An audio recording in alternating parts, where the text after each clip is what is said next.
And thank you very much, PCS. Your Excellency, our elder in the region, Yoweri Kaguta Museveni, the President of the Republic of Uganda, Mr. Samaila Subairu, our good friend, President and CEO of the Africa Finance Corporation, Ministers present, CEOs, distinguished participants, delegates, ladies and gentlemen, good morning and welcome. I take this opportunity on behalf of the people and government of Kenya to welcome you all to Nairobi for this most consequential gathering that goes to the heart of our continent's future. The Africa Infrastructure Summit convened by the Africa Finance Corporation is a launchpad for what we want to see into the future as Africans. I also extend a very special welcome to the Africa Finance Corporation as it makes Nairobi its second home. Welcome to Nairobi. Kenya is immensely honored to host the AFC's first office outside its headquarters in Lagos. The theme of this conference, to my mind, is the most critical and vital conversation on our development as African nations and also as a continent. We meet against the backdrop of global economic shocks and disruptions arising from the war in the Gulf, from the war in Ukraine a few years to the war in the Gulf in a few weeks. Africa today produces approximately 10 million barrels of oil per day, which is about 10% of global output. Yet, paradoxically, we remain net importers of petroleum products to the tune of 120 million metric tons annually at a cost of about $90 billion. At an average export price of $75 per barrel, Africa's crude production is valued at roughly $270 billion each year.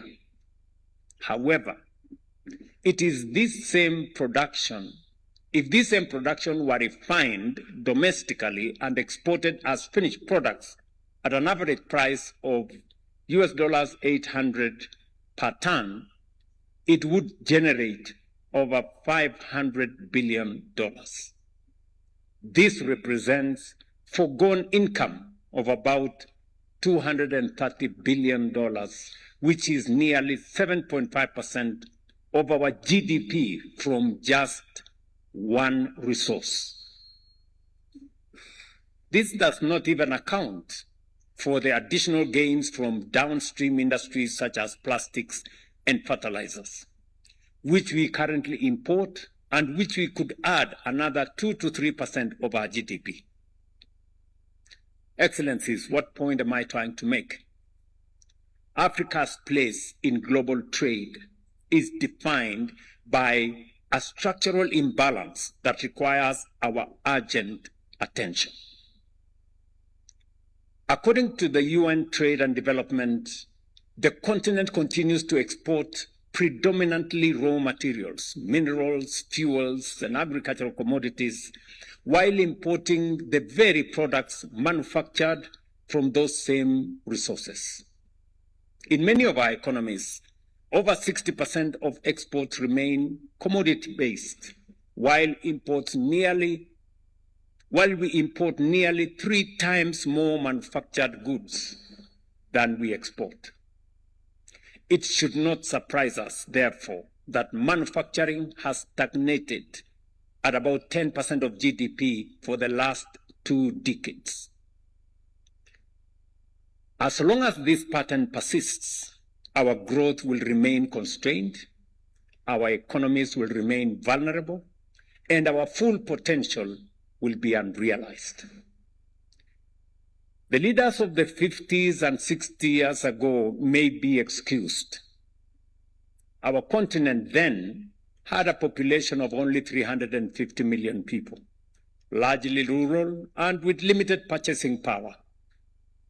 Today, with a population of 1.5 billion people and a middle class of between 300 and 350 million people, we have no such excuse.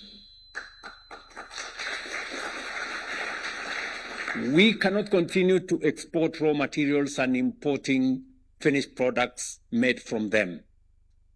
The conversation we will have over the next 2 days must therefore be truly definitive on the way forward in terms of manufacturing and value addition. In this room, we have political leaders, we have industrialists, captains of industry, financiers, everyone required to move this agenda from aspiration to implementation. That is why I propose 3 key action points. First, we must strengthen our political resolve to deepen regional integration. Our countries possesses complementary endowments, including natural resources in one country, energy resources in another country, and an optimal location for industrial processing in the next country. This must be connected through infrastructure, roads, rail, ports, and electricity grids, so that raw materials and intermediate goods can move freely across borders.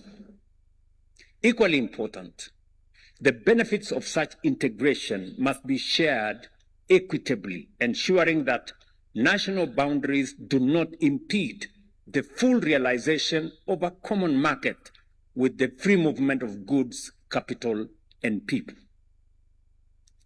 Second, we must establish regional platforms for strategic industries.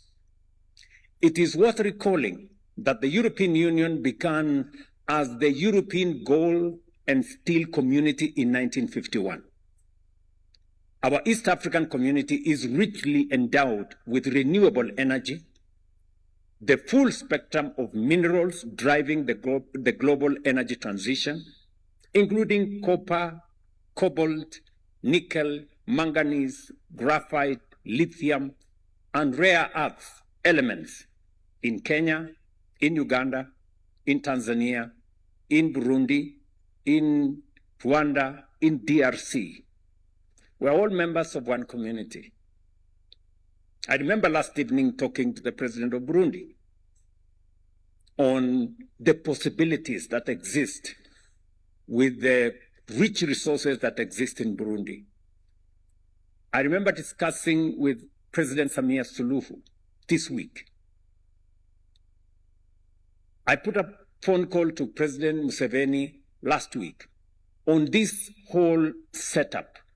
And I want to thank you, Mzee, for finding time to be here. So that we can demonstrate leadership at the highest level to move this process forward. We must now move deliberately to pool these resources and position ourselves competitively in the global green manufacturing arena. However, we cannot achieve competitiveness without affordable energy, making large-scale investment in renewable energy an urgent priority, and ensuring that the resources that we have in our region, including the oil we have in Uganda, the little oil we have in Kenya, we must find the mechanism to leverage on these resources and drive our industrialization. Third, we must harness African capital. As the saying goes, he who pays the piper calls the tune. Industrialists here know the meaning of that phrase better than all of us. Our ambitions will remain unrealized if we continue to depend on external capital whose primary interest is securing raw materials for their own industries. We must say that with clarity. We must therefore strengthen our regional development finance institutions, including the Africa Finance Corporation. And I want to inform the Africa Finance Corporation fraternity that as you set up office in Nairobi, the Kenya government is going to enhance its equity by $25 million.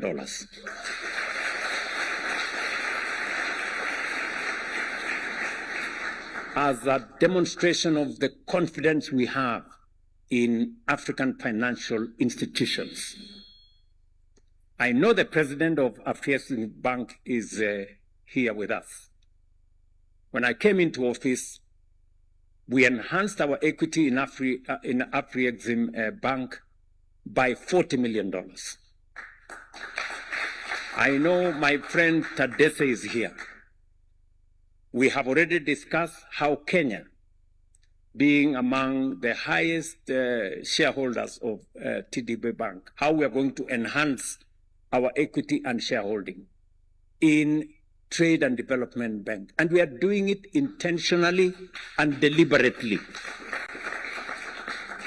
because we know that they understand us better than anybody else. We do not have to explain ourselves in windy statements and languages. They understand us. They understand where we are. And they know us better than anybody else would. And I want to assure you that we will continue as leaders in this continent to build our own African financial institutions, give them the capacity. And I know we haven't done enough. You can count on us, we will do more. Until we develop the muscle for us to be able to drive our own industrialization and our own development. I say so with benefit of experience. And I will say this, why we must believe in ourselves. I want to say this with clarity. We must. If we are to make progress, it begins with us believing in ourselves. And this is a message I have been having a conversation with the people of Kenya. We must believe in ourselves. When I came into office, I will give you two examples, if you can indulge me. When I came into office, we had a serious fuel crisis in the country. There were queues in our petrol stations. The first lot of people to come to see me, even before I left my former office, were oil marketers. And they told me, Mr. President-elect, we are facing a stock out. We do not have dollars. We have a crisis. And it became my first assignment, maybe baptism by fire, on my first day in office. And we figured out with my team, how do we deal with this? And I remember reaching out to friends who, for this meeting I will not mention, good friends of mine who were running multinational banks and telling them, oh, we need to do this. Little did I know that many of them were already figuring out how they are going to make money when the dollar went to 200 shillings, Kenya shillings to $1. They're already thinking how to make money from foreign exchange. I mean, I'm looking at how do we solve a Kenyan problem. It is only one bank, one Kenyan bank, Kenya Commercial Bank, that was willing to issue letters of credit and stand with us at that very critical moment. Do you know what happened? We not only solved that problem in a very permanent way. Today we have a G2G framework that many other countries have come to learn from us. Malawi have been here to learn from us. Burundi have been here to learn from us how we did it. So we solved the problem. But you know what? Kenya Commercial Bank made tons of money in the process. Their share price went from 17 shillings to now 74 shillings.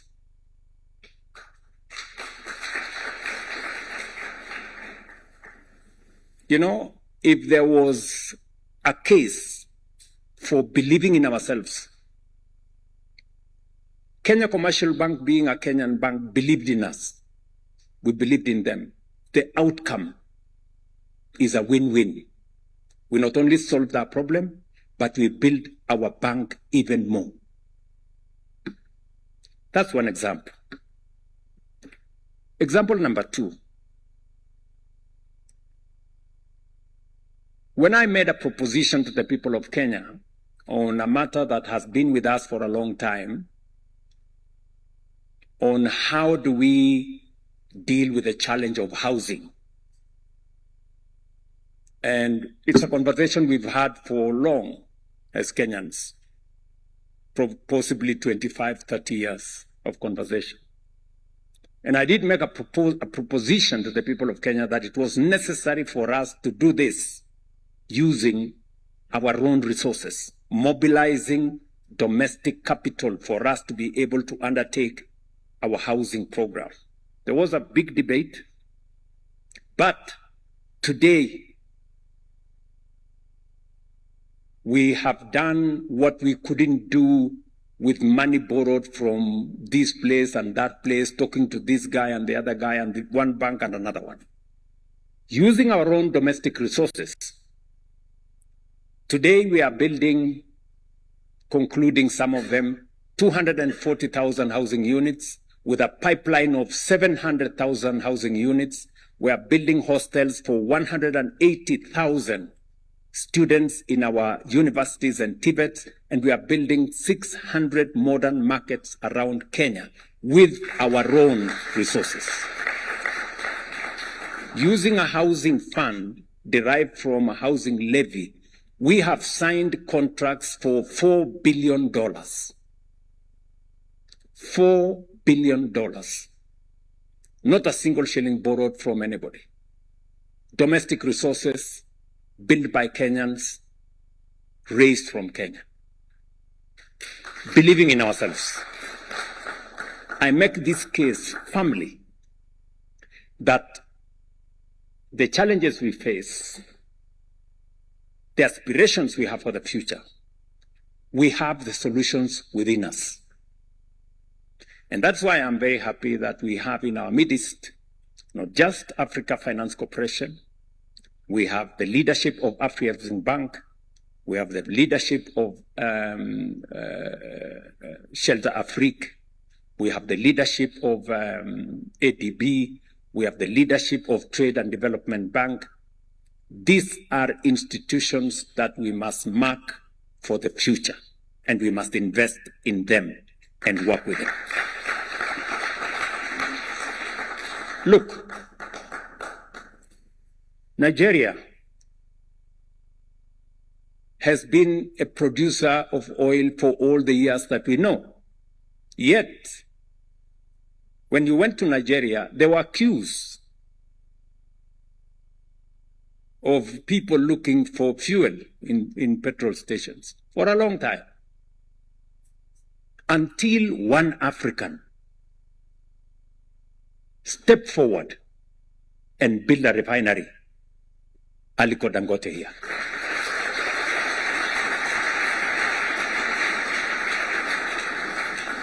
The solution wasn't in Europe.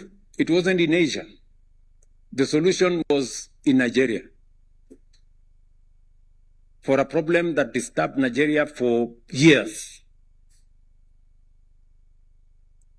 I dare say, ladies and gentlemen, we have this, in this room, we have the political leadership, we have the industrialists, we have the financiers to transform our continent, and we must waste no time looking any further. In Kenya, we have established a national infrastructure fund and are in the process of creating a sovereign wealth fund, following in the footsteps of some of our peers on the continent, including, I know, what has been done in Nigeria, Ghana, South Africa, and in many other places.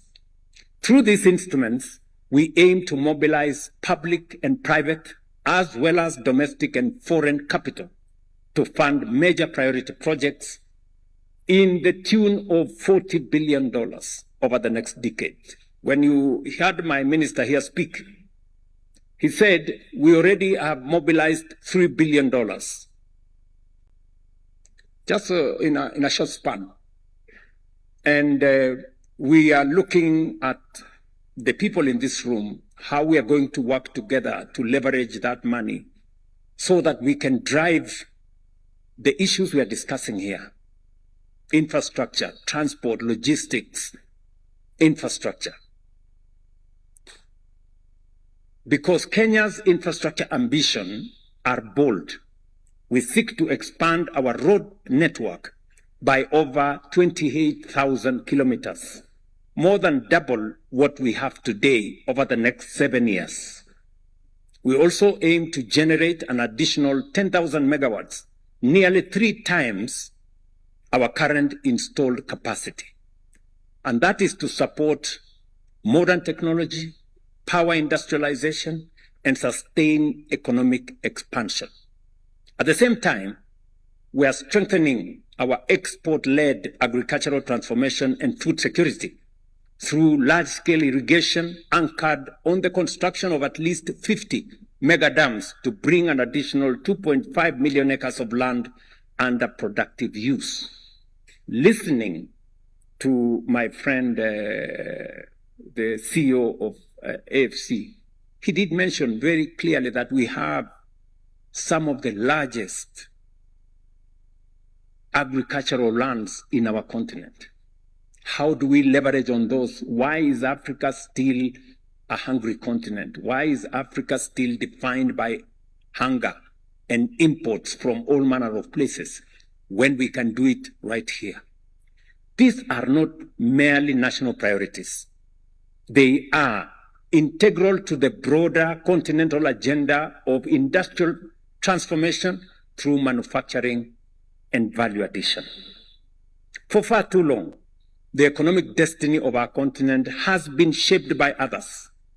While historical injustices from colonialism to inequities in the global economic order are real, we must also acknowledge that other regions have faced similar challenges, but they have risen above them. We're not the only ones that have faced these challenges. We are constrained, however, only by the extent that we accept the status quo through acquiescence, complacency, and limited ambition. Too often, as a continent, we have settled for what is rather than what could be. For far too long, we have accepted the average, the ordinary. That must change, good people. We must raise the scale of our ambition and refuse to be defined by what is merely functional. The time has come for Africa to take full control of its destiny. Many of the nations we admire today, from Singapore to South Korea and even Japan, once stood where we stand today, constrained and uncertain of their place in the world. but they made choices that made the difference. Through disciplined leadership, bold policy, and unrelenting commitment to progress, they rewrote their future. And they did not do so over centuries. They did so within a single generation. In just 3 to 4 decades, they moved from fragility to strength, from limitation to global competitiveness. That is the lesson before us, good people. Transformation is neither accidental nor a miracle. It is deliberate, it is intentional, and it is entirely within reach if we have the resolve to pursue it, to reach higher, and to reject the average. This is our assignment as the current generation of Africans, leaders, business people, entrepreneurs. This is our assignment. And this is the job that we must do without equivocation, without wavering, and without hesitation. It is now, ladies and gentlemen, or never. We must get it right. And I'm very happy that we are meeting at a time like this, when it is so obvious to us that we are paying very high prices because of a war in the middle of nowhere, which we have no control over, when we could as well have our own resources here. I want to thank President Museveni for refusing to accept easy choices. He had a choice. He had a choice to allow the oil in Uganda to go the way others would have wanted. But I remember having a conversation with President Museveni, and allow me, Mzee, to say this. When I visited him once, and I asked him, Mzee, what's going to happen about the oil reserves that you have, because it's taken time. And I remember Mzee telling me, look, young man, then I wasn't even president. He told me, you see, some of these people you see here, if we give them a chance, they will sell this oil at a throwaway price and go and buy perfume.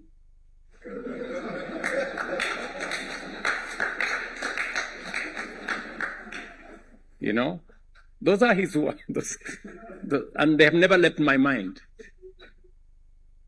A case of people making shortcuts, easy decisions, and in the process, sabotaging the destiny of a nation and a region. I am happy that we will be discussing how we are going to use our resources, whether it is the oil we have in our region or the minerals we have in our region, not to export to others, but to industrialize our own region, our countries. When the other day we divested from Kenya Pipeline because we wanted to unlock the value of Kenya Pipeline and use it for the transformation of the country, President Museveni called me and said, I want to buy 50% of Kenya Pipeline. And he told me, I don't care the price.